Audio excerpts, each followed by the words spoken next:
বাসায় যেদিন এই নাস্তাটিকে বানাই সেদিন কিন্তু আমি কয়েক পিস উঠিয়ে লুকিয়ে রাখি যেন কেউ দেখতে না পায়, যাতে আমি ভাগে সবার থেকে একটু বেশি পাই। কারণ এই নাস্তাগুলো খেতে এতটাই বেশি মজার হয় যে কামড়ে কামড়ে কখন শেষ হয়ে যায় বুঝতেই পারি না।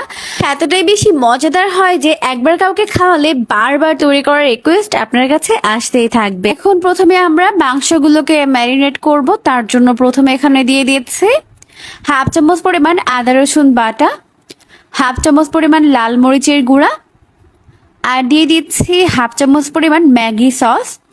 আর এটা না থাকলে না দিলেও হবে, এটা অপশনাল, চাইলে স্কিপ করতে পারবেন।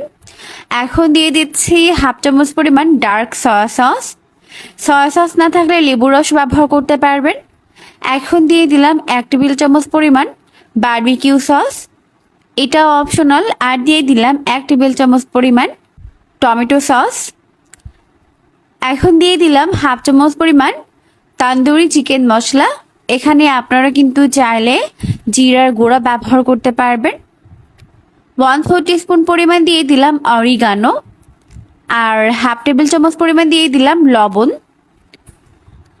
এখন প্রথমে আমি মাংসগুলোকে এরকম চামচ দিয়ে কেচে নিব, এতে করে কিন্তু ভেতরে খুব সহজে মশলা ঢুকে যাবে, দরকার নেই। আমি যেহেতু স্কিন সহ নিয়েছি তার জন্য এভাবে কেচে দিলাম।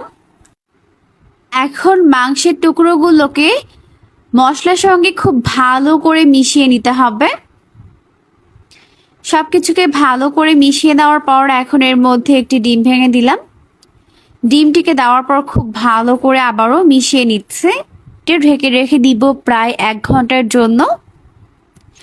এরপর চলে যাচ্ছি নাস্তার বাকি প্রিপারেশনটা তৈরি করার জন্য। তার জন্য এখানে একটি বোল নিয়েছি। এখন এর মধ্যে অ্যাড করে দিব 1 কাপ পরিমাণ ময়দা।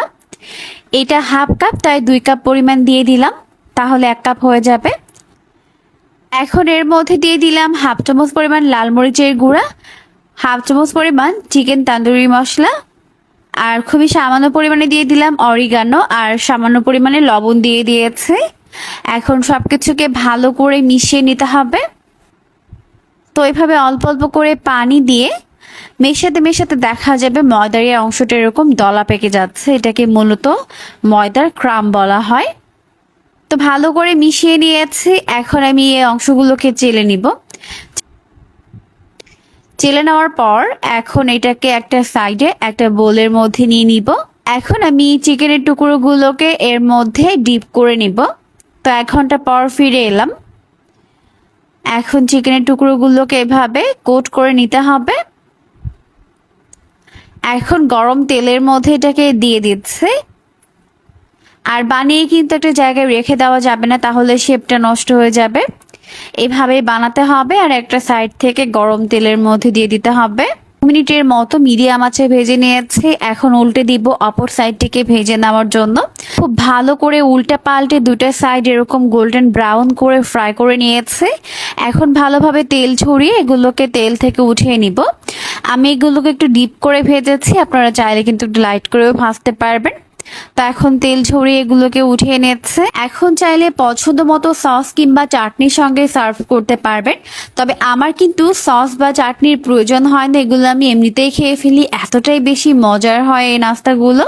তো তারপরে আমি সবার জন্য এখানে একটু টমেটো সস দিয়ে দিলাম। অনেকে পছন্দ করে আমার বাসায়, বাট আমার কিন্তু এটা এমনিতেই ভালো লাগে। আর আমি কিন্তু সবসময় আমার জন্য 2-1 পিস উঠিয়ে রাখি, যেন সবাই দেখতে না পায়, লুকিয়ে লুকিয়ে খেয়ে ফেলি। এতটাই বেশি মজার হয় এই নাস্তাগুলো।